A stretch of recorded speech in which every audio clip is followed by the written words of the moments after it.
Avant de commencer cette vidéo, n'hésitez pas à me soutenir en likant, vous abonnant, tout en laissant votre avis en commentaire, c'est très important pour le référencement. Et pour ceux qui souhaitent avoir encore plus d'informations ou de l'actualité concernant les différentes œuvres que je propose sur la chaîne YouTube, que ce soit du Boruto ou du Dragon Ball, n'hésitez pas à rejoindre mon serveur Discord Manga News. Sur ce, je vous souhaite une bonne vidéo. Salut les KT, j'espère que vous allez bien. On se retrouve pour parler de l'œuvre de Boruto avec notamment le manga, car nous sommes à quelques jours de la sortie du chapitre 66, mais avant de parler de ce futur chapitre, revenons sur le chapitre 65, car je n'ai pas encore fait la review sur la chaîne YouTube.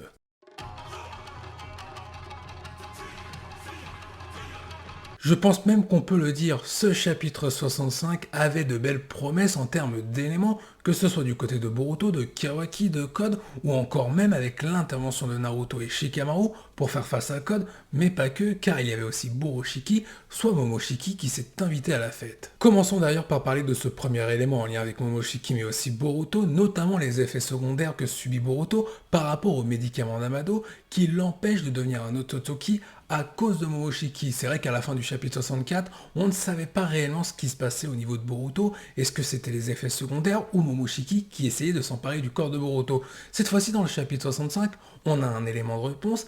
Oui, Boruto souffre bien des effets secondaires du médicament d'Amado, mais pas que. Momoshiki tente de prendre le contrôle sur le corps de Boruto pour qu'il puisse affronter le personnage de Code et le tuer. Maintenant, de ce que nous voyons de ce chapitre, apparemment Boruto aurait accepté de laisser le contrôle de son corps à Momoshiki pour qu'on aille Boroshiki face au personnage de Code. Cependant, la décision de Boruto ne nous a pas été montrée, ce qui pourrait laisser paraître qu'en réalité c'est Momoshiki qui a pris le contrôle du corps de Boruto sans que Boruto puisse faire quelque chose. Si c'est bien cette situation qui s'est produite, ça voudrait dire que les médicaments d'Amado ont une limite en termes d'effet pour empêcher Boruto à devenir un Ototoki à cause de Momoshiki. C'est un élément de réponse très important car ça montrerait une faille concernant la technologie ou plutôt la science pour cette partie-là concernant Amado, à moins qu'Amado ait tout prévu. Mais avant de rentrer en détail avec le personnage d'Amado, on va voir d'autres éléments importants qui se sont déroulés dans ce chapitre 65, avec Boroshiki qui a pris le contrôle sur le corps de Boruto, donc Momoshiki qui nous a donné l'apparition de Boroshiki, vous l'aurez compris, qui fait donc face au personnage de Code qui lui était prêt à éliminer à la fois Boruto, mais aussi le personnage de Kawaki, en les livrant au Joby afin d'atteindre ses objectifs. Donc là, vous l'avez compris, on est sur un combat Boroshiki versus Code après que Boruto ait utilisé toute la puissance de son Kama. Là, on va dire qu'on est un petit peu sur le troisième round. On a d'ailleurs un élément très intéressant en termes de niveau de puissance vis-à-vis de Boroshiki par rapport au personnage de Code. Comme le dit le personnage d'Eda, Code doit fuir car il ne semble pas être de taille pour affronter Boroshiki mais surtout le battre.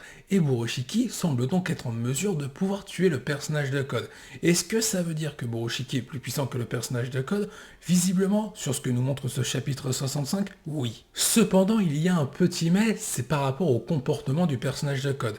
Celui-ci, tout au long de ce chapitre, ne va pas écouter les conseils et même un ordre du personnage d'État qui lui dit de fuir. Code va faire face à l'adversité, dans un premier temps face à Boroshiki, ensuite face à Kawaki, Boroshiki, Naruto et Shikamaru, même si Boroshiki, à la fin de ce chapitre, va plutôt s'allier au personnage de Code. Pour vous donner mon avis par rapport au comportement du personnage de Code, je pense pas qu'il soit en confiance. Alors si, pour lui, il est confiant face à l'adversité qui se dresse devant lui, toutefois, je pense que c'est un excès de confiance et donc un côté orgueilleux pour penser vaincre tous ces personnages qui se présentent face à lui. Je pense qu'en réalité, Eda prévient bel et bien le personnage de Code car il y a une véritable menace et surtout une défaite qui se profile vis-à-vis des plans de Code face à Kawaki, Boruto, Naruto et Shikamaru, ainsi que Boroshiki si on prend en compte Momoshiki. La suite du chapitre 65, comme je l'ai dit il y a quelques secondes, Boroshiki va retourner sa veste vis-à-vis de Kawaki qu'il venait de sauver il y a quelques secondes pour cette fois-ci l'attaquer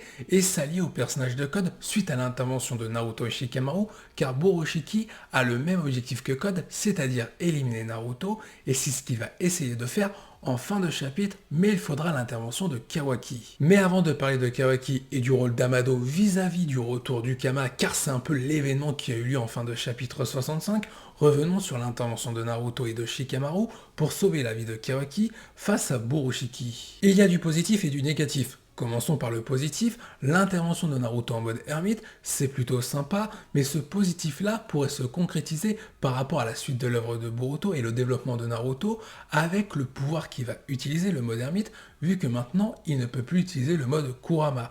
Donc j'ai hâte de voir ce que va faire Naruto pour ses prochains combats, si ce n'est peut-être le dernier combat qu'il va mener face au personnage de Code, avant peut-être de s'écarter définitivement pour laisser la place à Boruto. En ce qui concerne le négatif, ça va pour le personnage de Shikamaru. Certes, il fait une très belle intervention avec la manipulation des ombres face à Boroshiki pour permettre à Naruto de sauver Kawaki, mais Shikamaru va se faire prendre de façon rapide et extrêmement facile en otage par le personnage de Code qui va poser un ultimatum à Naruto. Si celui-ci bouge, Shikamaru va mourir. D'ailleurs, Shikamaru dans ce chapitre 65 va dire très clairement suite à sa prise d'otage que c'est la honte. Après, il n'est pas encore impossible que dans les futurs chapitres, on ait un Shikamaru en mode totale intelligence qui ait prévu le coup de se faire capturer et qu'il aurait prévu ça depuis le début afin de déjouer à la fois le personnage de Code mais aussi Boroshiki. Mais pour l'instant on est dans une situation où Code prend un malin plaisir à torturer Naruto vis-à-vis du dilemme qu'il lui a posé, c'est-à-dire d'attaquer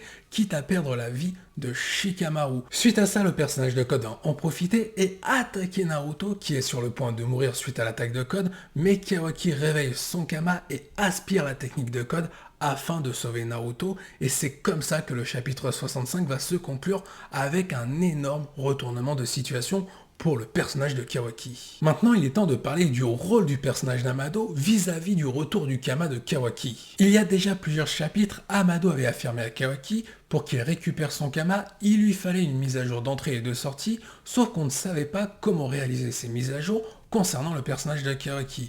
Apparemment, c'est suite à sa volonté de vouloir protéger Naruto que Kawaki a pu réveiller le Kama pur d'Ishiki Ototoki sans que celui-ci revienne à la vie, comme le dit Amado de façon subtile dans ce chapitre 65, dans sa propre conscience, pendant que Sai et même Sumire essayent de lui parler, mais comme je l'ai dit, Amado est dans ses pensées. Maintenant, la question que je me pose, est-ce que vraiment il n'y a aucun risque pour que Ishiki revienne à la vie? C'est le premier point auquel il faut penser, parce que c'est quand même une menace très importante qui pourrait revenir en plus de Boroshiki et en plus du personnage de Code, car imaginez une alliance Code Ishiki et pourquoi pas Boroshiki alias Momoshiki, là on serait sur un trio plutôt dangereux concernant les shinobi. Mais au-delà de cette hypothèse, qui pour moi a peu de chances de se produire, revenons sur les intentions d'Amado, car dans ce chapitre, il évoque comment Kawaki pourrait récupérer le Kama, c'est-à-dire éviter ses angoisses, afin de les sauver en récupérant ce Kama, c'est-à-dire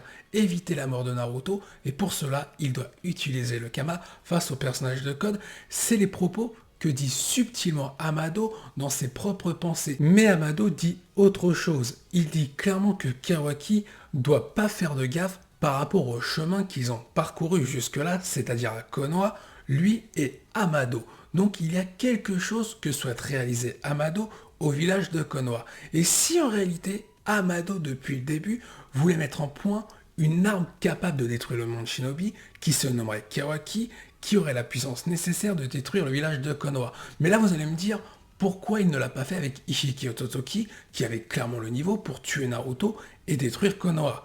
Sauf que derrière, Ishiki aurait pu trahir Amado et donc le tuer. Et Amado le savait.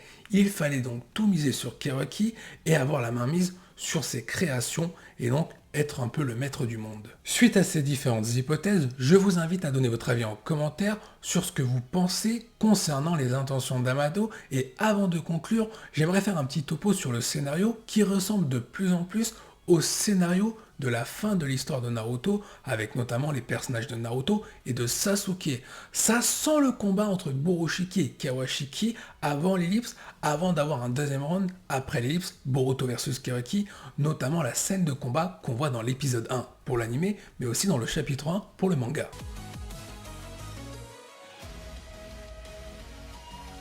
Cette review se termine ici, je vous invite à liker, à vous abonner tout en laissant votre avis en commentaire. Je vous dis à la prochaine, portez-vous bien et n'oubliez pas que la volonté du KT soit avec vous.